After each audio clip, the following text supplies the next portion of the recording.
ឆ្នាំនេះចាស់មួយឆ្នាំទៀតហើយដោយសារគុណភាពនៅចាស់ដដែលចេញមកមកឡាយវីដេអូត្រែទេ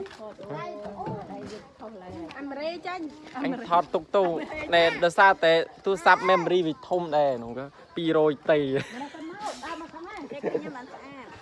អញឆ្ងល់ដែរមិនក៏អ្នកស្រុកបាញ់យកនោះទឿទេប៉ុន្តែគេស្អាតប៉ុណ្ណាគេได้ថាអានេះអ្នកកំពង់ធំទៅ17នឹងហើយនេះអ្នកប៉ាវិហា